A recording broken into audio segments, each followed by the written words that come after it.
Hello students, आपका हमारे channel TG2 अड्डा में स्वागत है। चलिए आज हम कुछ और इम्पोर्टेंट क्वेश्चंस डिस्कस करते हैं जो कि आपके बिहार TG2 के लिए बहुत इम्पोर्टेंट है। चलिए स्टार्ट करते हैं। कह रहा है नो लोड पर इंडक्शन मोटर का पावर फैक्टर होता है 0.8 लैगिंग होता है, 0.2 लीडिंग होता है, 0.2 लैगिंग होता है, 0.9 लीडिंग होता है। देखिए नो लोड पर, देखिए अगर हम नो लोड की बात करें, नो लोड पर, ठीक, नो लोड पर जो पावर फैक्टर होगा ये आपका क्या होगा, 0.2 लैगिंग होगा। ठीक है, अगर लोड नहीं है तो आपका जो इंडक्शन मोटर है उसका जो पावर फैक्टर होगा वो 0.2 लैगिंग होगा। और फुल लोड पर क्या होता है,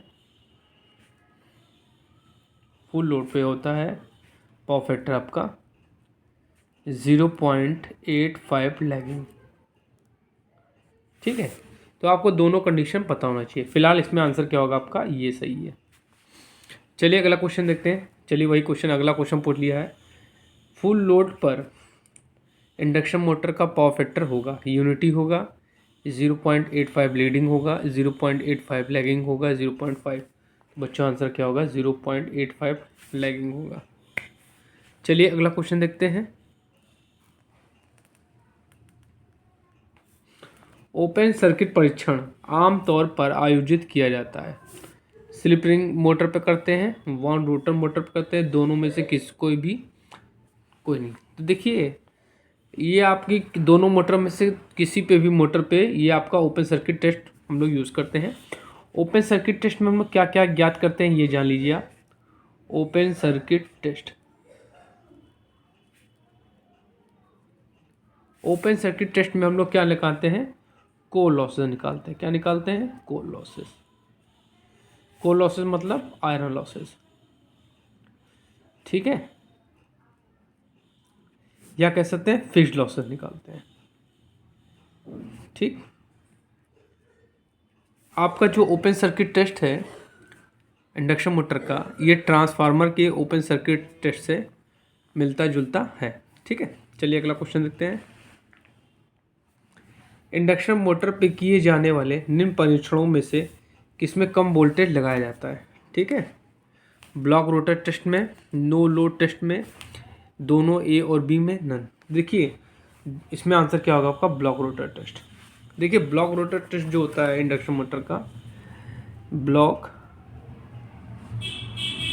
रोटर टेस्ट, ये क्या होता है, ट्रांसफार्मर के शॉर्ट सर्किट टेस्ट के बराबर होता है। शॉर्ट सर्किट टेस्ट,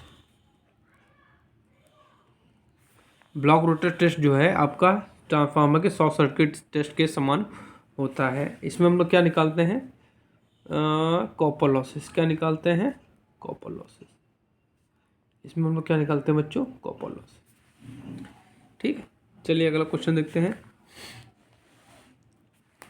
ट्रांसफार्मर के मामले में इंडक्शन मोटर का ब्लॉक रोटर टेस्ट किससे मेल खाता है। तो वही क्वेश्चन पूछ लिया इसने, full load, no load, half full load और शॉर्ट सर्किट। तो ट्रांसफार्मर के शॉर्ट सर्किट टेस्ट के समान आपका इंडक्शन मोटर का ब्लॉक रोटर टेस्ट होता है।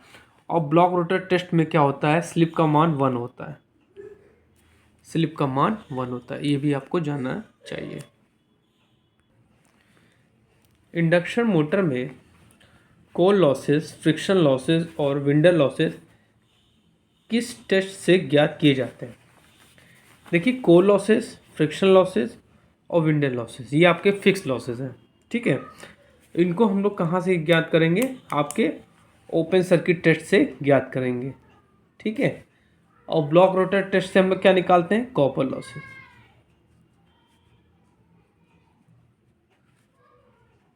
ठीक है, चलिए अगला क्वेश्चन देखते हैं। एक इंडक्शन मोटर का स्टार्टिंग टॉर्क भिन्न होगा फ्रीक्वेंसी से 1/f² से, 1/f से, f² से। देखिए कैसे, चलिए इसमें कोई रिलेशन निकालते हैं। देखिए क्या होता है, टार्क। तो इसमें आंसर क्या होगा, ये होगा आपका। ठीक है, चलिए अगला क्वेश्चन देखते हैं। 3 फेस AC सप्लाई से जुड़े 3 फेस डैश डैश वाइंडिंग होना है 3 फेस इंडक्शन मोटर को शुरू करने के लिए। ठीक है, रोटर पर, स्टेटर पर, रोटर स्टेटर दोनों पर। और देखिए क्या होता है कि हम लोग 3 फेस वाइंडिंग आपकी स्टेटर पे करते हैं। स्टेटर पे जब हम लोग 3 फेस सप्लाई देते हैं, 3 फेस सप्लाई, तो क्या होता है, एक रोटेटिंग मैग्नेटिक फील्ड जनरेट होता है। क्या होता है, रोटेटिंग मैग्नेटिक फील्ड, एक रोटेटिंग मैग्नेटिक फील्ड जनरेट होता है जिसकी स्पीड क्या होती है, सिंक्रोनस स्पीड होती है। क्या होती है, 120 F/P। ठीक है, ये आपका rotating magnetic field air gap से होता हुआ आपका रोटर पे जाता है, और रोटर और इसमें क्या होता है, रिएक्शन होता है, जिसके कारण रोटर क्या होता है, रोटेटिंग मैग्नेटिक फील्ड की डायरेक्शन में घूमने लगता है। इसमें आंसर क्या हो जाएगा आपका, स्टेटर।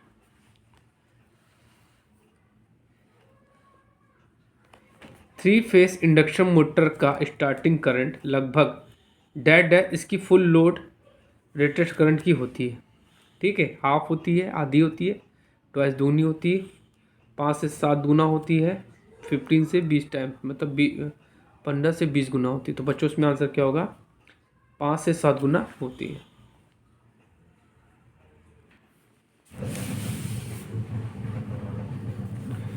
गैस टरबाइन का प्रयोग होता है, लोकोमोटिव में होता है, ऑटोमोबाइल में होता है, एयरक्राफ्ट में होता है, और पंपिंग स्टेशन में होता है। तो क्या होता है, गैस टरबाइन का प्रयोग हम लोग एयरक्राफ्ट में करते हैं। गैस टरबाइन के ब्लेड्स बने होते हैं, स्टेनलेस स्टील के बने होते हैं। ठीक है, कार्बन स्टील के बने होते हैं, हाई निकेल एलॉय के बने होते हैं, हाई एलॉय स्टील के बने। तो बच्चों इसमें आंसर क्या हो जाएगा, हाई निकेल एलॉय के बने होते हैं। MHD जनरेटर, MHD जनरेटर में कंडक्टर बना होता है, लिक्विड मेटल और गैस का, कॉपर और एल्युमिनियम का, गैस का, नन का। तो जो कंडक्टर होगा वो बना होगा लिक्विड मेटल और गैस का।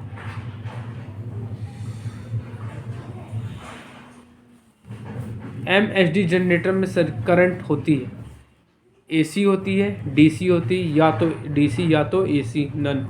तो बच्चों क्या होती है, आपकी DC होती है।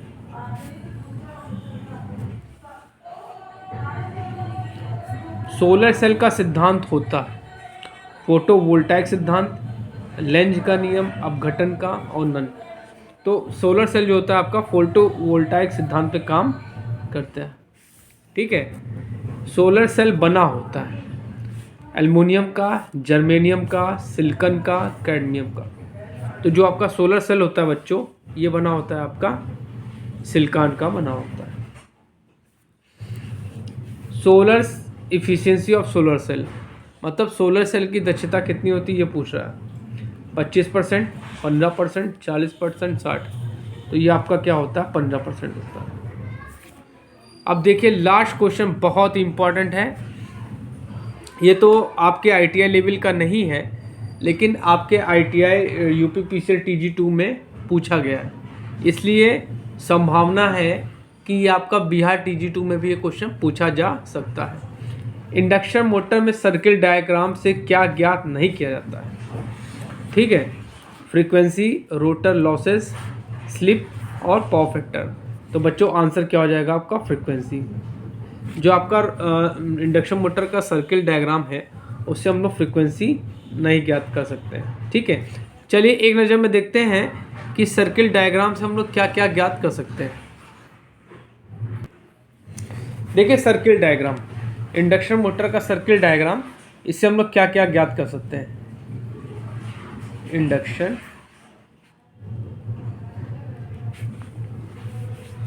Motor circle diagram. देखिए हम क्या क्या ज्ञात कर सकते हैं। पहला हम ज्ञात करेंगे इससे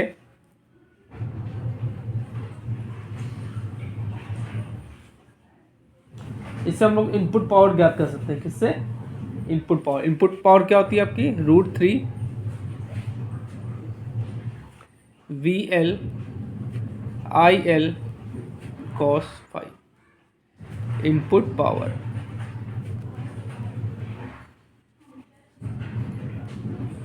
और क्या ज्ञात करेंगे? दूसरे नंबर पे आता है आपका, इससे हम लोग क्या करेंगे?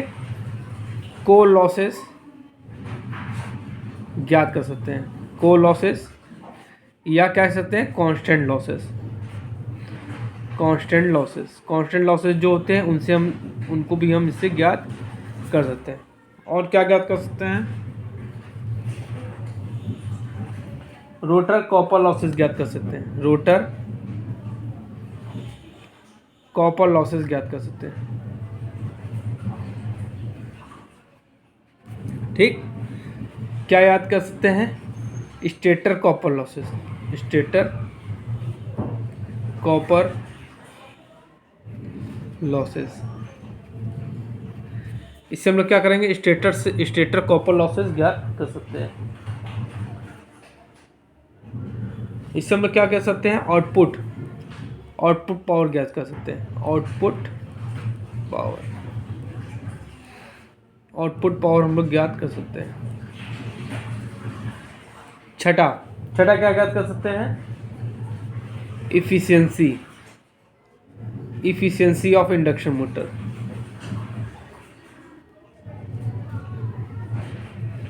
इंडक्शन मोटर की हम इफिशियंसी ज्ञात कर सकते हैं। वैसे इफिशियंसी इसकी क्या होती है? 80 से 90%। ठीक। हम लोग क्या ज्ञात कर सकते हैं? स्लिप ज्ञात कर सकते हैं। स्लिप क्या होता है? Slip is equal to NS minus NR upon NS।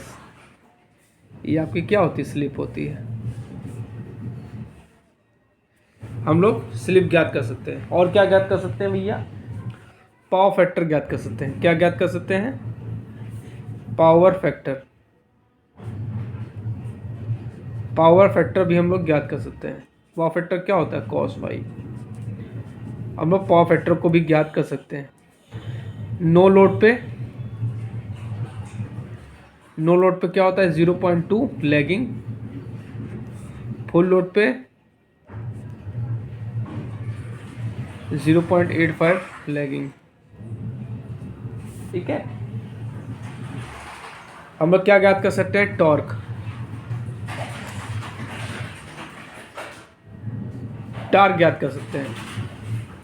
और क्या ज्ञात कर सकते हैं? इससे हम लोग लगभग हर चीज ज्ञात सकते हैं। ठीक है। और maximum torque, maximum output, maximum torque,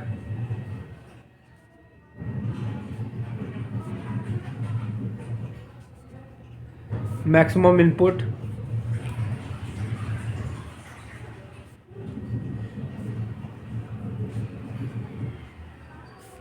maximum output, ये सब हम ज्ञात कर सकते हैं। तो सर्किल डायग्राम में बच्चों ये सब जो आपके पैरामीटर्स हैं इनको हम ज्ञात कर सकते हैं। बस किसको नहीं ज्ञात कर सकते हैं? फ्रीक्वेंसी को हम लोग नहीं ज्ञात कर सकते हैं। ठीक है। तो आज के लिए बच्चों इतने क्वेश्चन बहुत हैं। नेक्स्ट क्वेश्चंस और मैं आपको बताऊंगा। अगर आप चैनल पर नए हैं तो प्लीज़ मेरे चैनल को लाइक करिए, शेयर करिए, सब्सक्राइब करिए, जिससे आप लोगों की अच्छी से तैयारी हो सके।